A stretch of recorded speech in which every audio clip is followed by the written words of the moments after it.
Olá, bem-vindo ao nosso canal. Hoje é sexta-feira, é dia de entrevista e hoje eu converso com a minha amiga, doutora Adriana Ribeiro Dias. A doutora Adriana eu conheci na faculdade, lecionando. A doutora Adriana também é professora universitária, advogada, advoga mais na área de direito civil. Adri, estou muito contente de você ter vindo gravar comigo. Obrigado por aceitar o convite.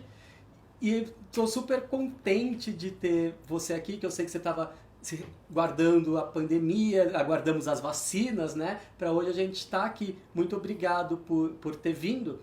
E vamos começar conversando um pouquinho sobre como você chegou na área acadêmica. Né, que você veio de Brasília, lecionou para Cursi. Conta pra gente como que foi. Então tá, primeiro, né, te agradecer, o Eduardo, o doutor Eduardo é um grande amigo, né, já chamo de, ele, na verdade a gente brinca que ele é mais que um amigo, ele é um irmão, né, também é uma pessoa muito querida, né, como ele disse, eu conheci no meio acadêmico, e virou um grande amigo para a vida, e nós trocamos muita figurinha sobre o exercício da advocacia, trocamos ideias, né? Um ajuda o outro ali enfim, permear o que a gente pode fazer num caso, o que seria interessante, mas é sempre bom a gente ter os nossos amigos dentro do meio para poder, né, dar uma força aí. Aí a gente aproveita, viaja para congresso, escreve artigo jurídico. Tem história, né? É verdade. Então, Edu, a vida acadêmica, ela caiu na minha vida, assim, foi uma coisa meio de necessidade, porque eu me formei em Brasília, né, e logo depois que eu me formei, eu me mudei para São Paulo para fazer pós-graduação. Era um sonho que eu tinha também atrás desse sonho todo medo, porque eu vivia cercada de muitos cuidados, numa cidade pequena, embora Brasília seja a capital, ela é uma cidade pequena, né. E São Paulo me assustava, eu tinha muito medo, inclusive todas as pessoas acharam que eu não ia ficar aqui, não ia aguentar ficar. E na verdade eu troquei Brasília por São Paulo e hoje amo São Paulo e não me imagino voltando para Brasília. Mas eu vim recém-formada, sem experiência nenhuma profissional aqui em São Paulo, o que foi uma dificuldade muito grande. Por quê? Porque Brasília tem uma estrutura de judiciário, tem os tribunais superiores, e São Paulo tem outra, tem esses tribunais regionais para todo lado, enfim. E eu não tinha experiência no mercado de São Paulo como advogada, né? Recém-formada, eu tinha como estagiária em Brasília, sim, tinha feito defensoria pública, conhecia a estrutura de lá, mas daqui não. E eu tive muita dificuldade para conseguir trabalho, muita dificuldade, porque eu tinha já a carteira da OAB, eu passei no primeiro exame da ordem que eu fiz, mas os escritórios de advocacia aqui de São Paulo, eles queriam me contratar pelo fato de eu não ter experiência como estagiária. E eu, assim, ficava muito chateada, porque eu era uma advogada formada e com a carteira da OAB, então eu nunca aceitei. Eu nunca fui trabalhar no escritório diminuindo a minha condição de advogada, que já poderia não ter toda a experiência do mundo, mas eu não era uma estagiária, então eu nunca aceitei isso. E paralelamente eu estava terminando de fazer a especialização na PUC, né, em Direito Processual Civil, e aí me deu na cabeça de preparar os currículos, e é até interessante, porque às vezes o profissional, ele, quando vai começar a sua carreira, tem muita insegurança, o que eu faço, como que eu distribuo, e olha, eu fui na cara e na coragem. Eu nunca tinha dado aula, não sabia nem se poderia ou se conseguiria encarar uma turma, como que seria essa experiência, e simplesmente eu formulei os currículos, na cara e na coragem, eu marquei com os coordenadores de várias instituições de São Paulo para ir me apresentar levando meu currículo na mão, olha a ousadia. E deu certo. Deu super certo, porque em todos os lugares que eu fui, deixei o currículo, alguns coordenadores não quiseram me atender, outros atenderam, mas também o importante é que o currículo ficou lá. Fato é que eu consegui começar a dar aula, a primeira faculdade que eu dei aula foi a São Camilo, e eu dava aula de Direito para o curso de Administração de Empresa, de Administração Hospitalar, e ali eu ganhei um pouco de experiência. E vou falar que foi uma experiência muito interessante, porque eu já sabia que ali eu não poderia usar uma linguagem jurídica muito pesada, muito rebruscada. Por quê? Porque aquelas pessoas não eram do meio jurídico. Elas eram de outros cursos com matérias que tocavam o âmbito do direito. Mas foi muito bacana, porque isso me ajudou muito depois quando eu fui chamada para dar aula de direito propriamente nos cursos de direito, né? Hoje eu tenho 20 anos como professora em faculdades dentro da área civil, né, do direito civil. E chegar numa linguagem um pouco mais acessível para os alunos, isso sempre me ajudou muito, né? Porque para trazer o aluno mais próximo e não dar aquela distância, né, do conhecimento, porque nossa finalidade é alcançar o aluno, né? Não é fazer um curso bonito, né, e tudo. E foi uma necessidade, porque eu não conseguia trabalhos em escritório da maneira como eu achava que era justa, e fui chamada e tive essa experiência como docente e acabei me apaixonando pela docência.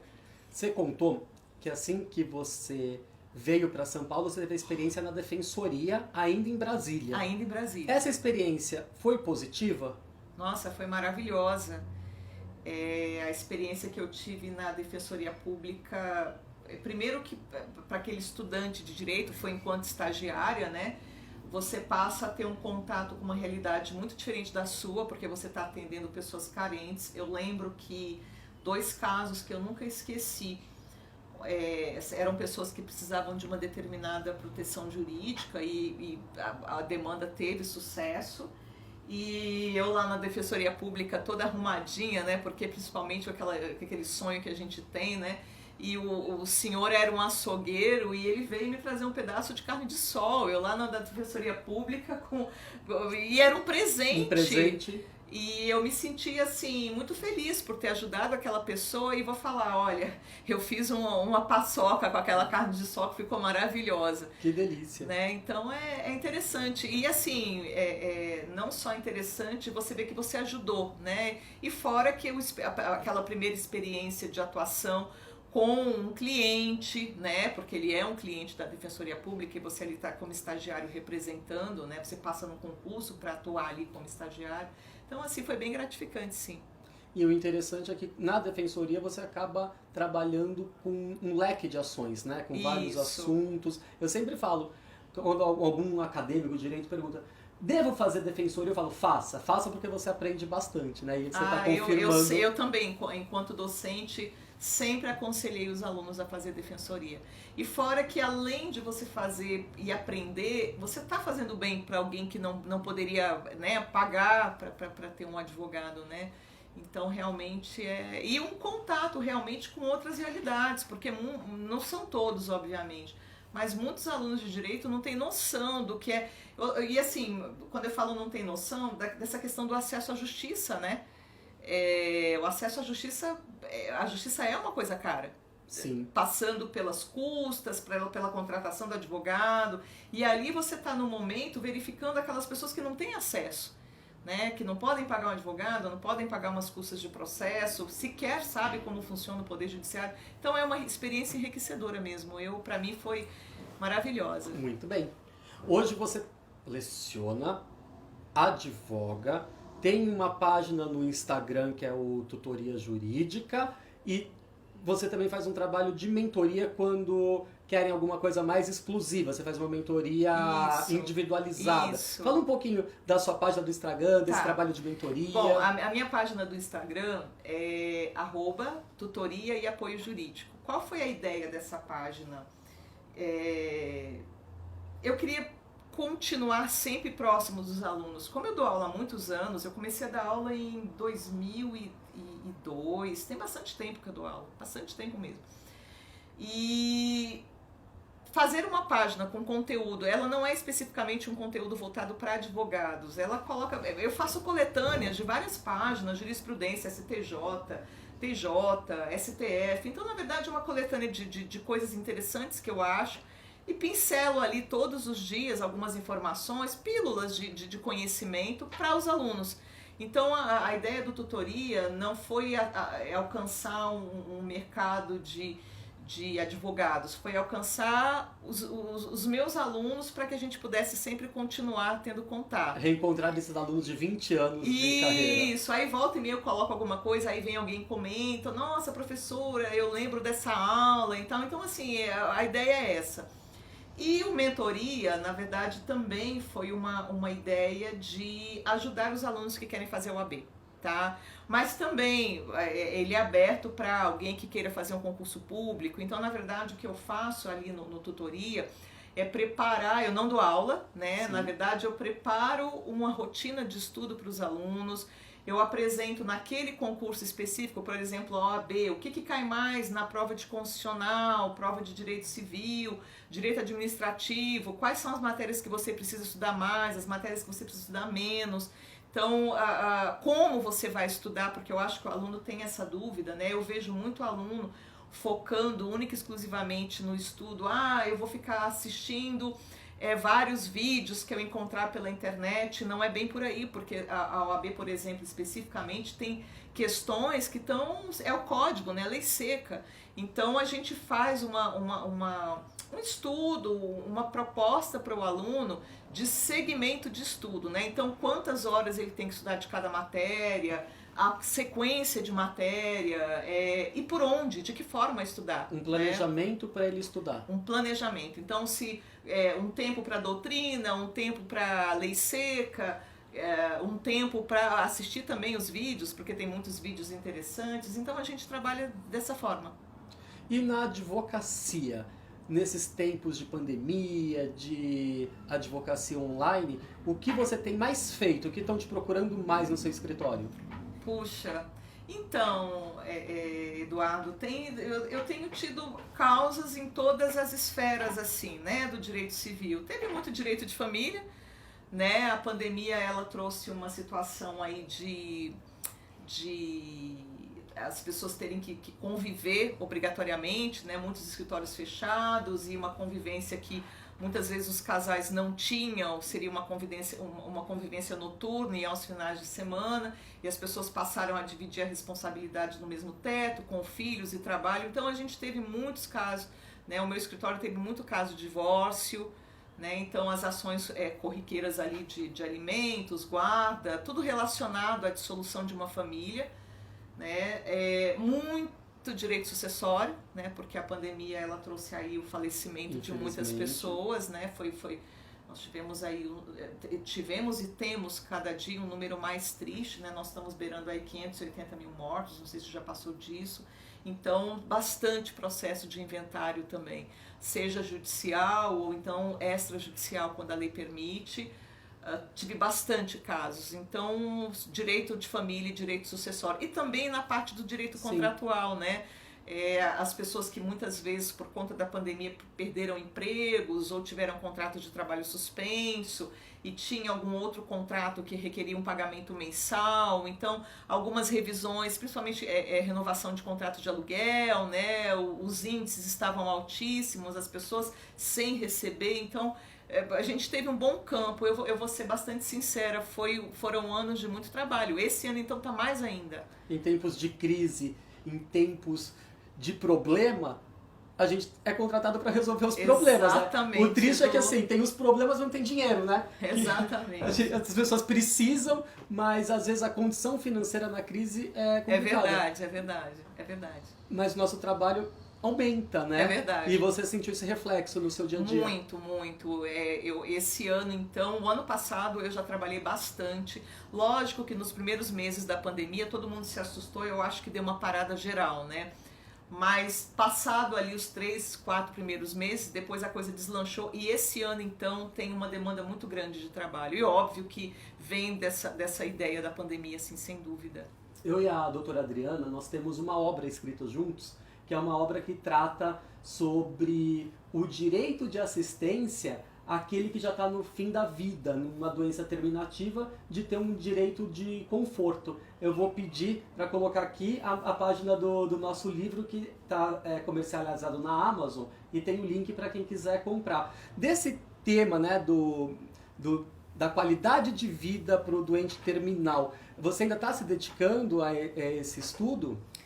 Sim, sim, Eduardo. Assim, é um tema que eu acho extremamente importante, que quando nós escrevemos o artigo, nós até conversamos muito. As pessoas não se preocupam muito com morte, né? O brasileiro, ele gosta de vida, ele gosta de festa, ele gosta de comemorar. Quando você usa o termo morte, que é uma coisa inevitável, as pessoas ainda têm uma cultura que não gostam de falar. Inclusive, a gente nem trata bem os nossos idosos. Por quê? Porque eles estão no fim de vida, né? A gente não tem esse respeito, essa cultura de respeitar aquilo que tem ideia do fim, né? E é um tema interessantíssimo falar sobre pessoas. Por que esse tema surge? Esse tema surge no momento onde a medicina está muito avançada e hoje é possível você deixar uma pessoa ali mantendo uma pessoa viva por máquinas, né? Por máquinas dentro do hospital. E muitas vezes essas pessoas são mantidas por 5, 10, 15, 20 anos. Por quê? Porque ela não morre, porque exatamente ela está sendo alimentada de alguma forma por uma máquina. E o grande questionamento é se as pessoas teriam uma autonomia de vontade enquanto consciente para dizer se ela quer ficar vivendo de modo vegetativo ou se ela gostaria de, numa situação, um acidente de trânsito que se encontrasse, ou até mesmo uma doença, um câncer terminal, que a pessoa fica ali desacordada e não tem mais como ter um ato de vontade, se ela poderia, anterior a uma situação como essa, já deixar um testamento vital dizendo se ela quer ou não, por exemplo, inclusive uma reanimação, né? Será que é uma coisa interessante uma pessoa que já não tem uma esperança pela medicina, está ali no estado terminal, ligado numa máquina, se ela tem uma parada cardiorrespiratória, será que é interessante você reanimar essa pessoa? Para deixá-la de que forma? Ligada a uma máquina de novo por mais quantos anos? Sim. Então esse tema é interessantíssimo, eu gosto bastante. E agora em temas de Covid, né? Isso, eu acho que cada vez mais esse tema tem que ser debatido, tem que ser falado. Aí eu até indico que as pessoas façam a leitura, né, desse artigo, desse pequeno livro que nós temos, porque o tema é interessantíssimo. Eu sempre indiquei muito esse tema para os alunos fazerem trabalho de conclusão de curso, TCC. Muito importante esse tema, e a gente pensa, né, que 580 mil mortes. Então, se você tem alguma questão que você quer escrever, quer pensar para que observem no momento final da sua vida, você pode fazer o testamento vital, certo? Certo. E você já tem orientado as pessoas? Alguém já te buscou nesses dias de Covid? Não nesse sentido, Eduardo, porque eu acho, como eu disse, ele não é um tema muito debatido, né? As pessoas têm muito preconceito para lidar. Você quer ver? Vamos muito antes de falar de testamento vital, que é você ter autonomia de vontade sobre a sua vida, né? Vamos falar da autonomia de vontade sobre os seus bens. O brasileiro não tem muito costume de fazer testamento, né, do patrimônio.